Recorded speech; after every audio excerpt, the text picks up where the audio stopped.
Friends ఈరోజు ఆవకాయ పచ్చడి ఇది షార్ట్ వీడియో అనమాట. 4 కేజీలు పడుతున్నాను. నీట్గా క్లీన్ చేసుకొని ముక్కలన్నీ పై లేయర్ అంతా ఆ టెంకకున్న పై లేయర్ని ఇలా తీసేసుకొని ముక్కల్ని నీట్గా తుడిచి ఒక గిన్నెలో వేసేసుకొని డేక్షాలో దానిలోకి ఇప్పుడు ఆవాలు 1/2 కేజీ, 4 కేజీల పచ్చడికి 1/2 కేజీ ఆవాలు, 200 గ్రాములు మెంతులు అనమాట. కరెక్ట్గా సరిపోతాయి. మీకు క్వాంటిటీస్ అవన్నీ క్లియర్గా కావాలంటే ఫుల్ వీడియో కూడా అప్లోడ్ చేస్తున్నాను ఇప్పుడే, ఇంకా చూసేసుకోండి. 200 గ్రాములు ఆవాలు, 1/2 కేజీ 200 గ్రాములు మెంతులు, ఆవాలు 1/2 కేజీ వేసుకొని మిక్సీ పట్టేసుకొని పౌడర్ పక్కన పెట్టుకోండి. లైట్గా ఫ్రై చేసుకోండి. ఫ్రై చేసుకోకపోయినా ఇబ్బంది లేదు, టేస్ట్కి ఎక్కడ తక్కువ అవ్వదు.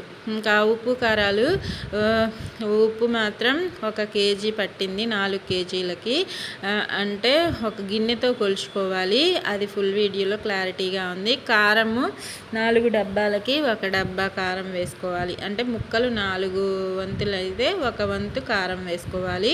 పల్లి నూనె వాడండి. పప్పు నూనె అంటారు, నువ్వుల నూనె, అది వాడినా బాగుంటుంది. మీకు ఏది అవైలబుల్గా ఉంటే ఆయిల్ యూస్ చేసుకొని వాడుకోండి. సన్ఫ్లవర్ ఆయిల్ అయినా ఇబ్బంది లేదు. పచ్చడిని ఇలా చక్కగా మొత్తం మిక్స్ చేసేసుకొని, నేనైతే చేత్తోనే కలిపాను. చేత్తో కలిపితే ఈవెన్గా మిక్స్ అవుతుందని చెప్పి చూడండి దగ్గర నుంచి ఎంత బాగుందో.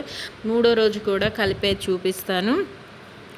ఇదంతా ఫుల్ వీడియోలో క్లారిటీగా ఉంది. మీకు కొలతలు అన్నీ ఎక్కడ మిస్ అవ్వకుండా చూడండి.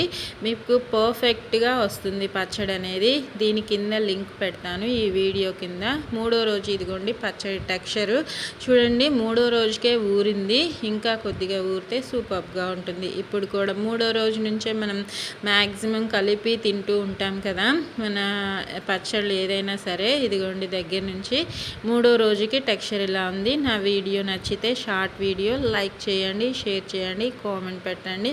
నా ఛానల్ని సపోర్ట్ చేయాలి. ఇంకా మరిన్ని వీడియోస్ చూడాలనుకుంటే నా ఛానల్ని సబ్స్క్రైబ్ చేసుకోండి. Bye friends.